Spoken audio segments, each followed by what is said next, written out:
11 weeks ago tomorrow, it's how long ago it was, we had a federal election where Labor was returned to office, as we know, with a thumping majority.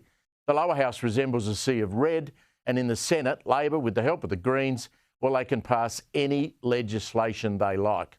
11 weeks? Seriously? As I mentioned, Parliament resumes Tuesday, and the biggest challenge for the Prime Minister, fresh back from his 6-day tour of China, including pandas and walking the Great Wall of China, is to contain any of the hubris and arrogance of himself and his frontbench colleagues.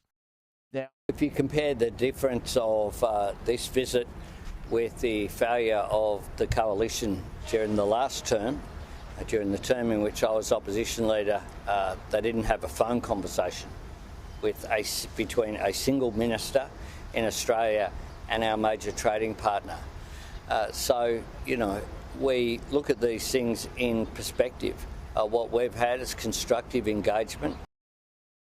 Well, hang on a minute. The Prime Minister seems to have forgotten that COVID existed. I mean, during those years where China and Australia didn't speak because the Chinese wouldn't tell us where the COVID pandemic had come from. I mean, he needs to rein ministers in, by the way, like Chris Bowen, who thought nothing last year, we learned of this through Freedom of Information, of taking 75 public servants to a climate change conference in Baku in Azerbaijan. Well, the Prime Minister himself thinking pictures of him and fiancée Jodie oohing and ahhing over panda bears at a zoo and walking along the Great Wall was a good look, when 34,000 jobs were lost in Australia in June alone. Those figures showed us yesterday. The unemployment rate has now spiked. It's now at 4.3%. Guess what? Highest since 2021.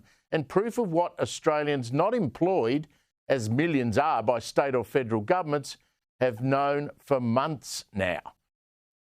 We don't want it to tick up, but we have expected it to do so, and that's because global economy is uncertain. Our own economy has been relatively soft.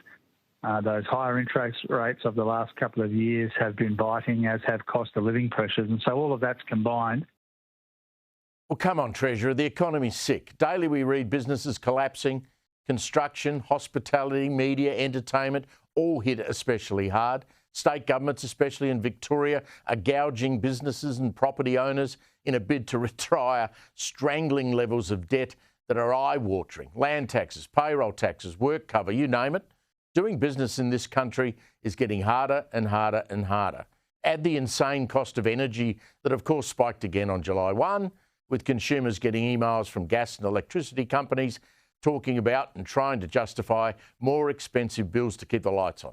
It's why voters are wondering why it took 11 weeks for the politicians to actually go back to work.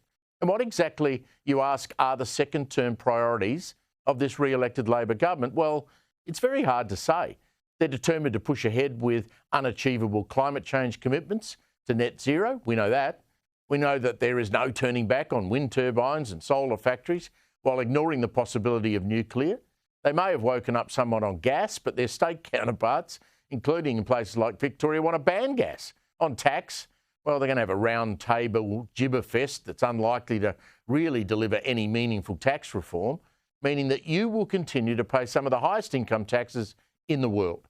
Foreign policy sees the Prime Minister still unable to get a one-on-one with Donald Trump while cosying up to the Chinese. Not a very optimistic start, I wouldn't have said, to a new political year. As I said, I'll talk to the Liberals' Tim Wilson, and I'll catch up with the Nationals' Darren Chester on that road debacle shortly. But I can tell you, starting next week, it's going to be a long political year.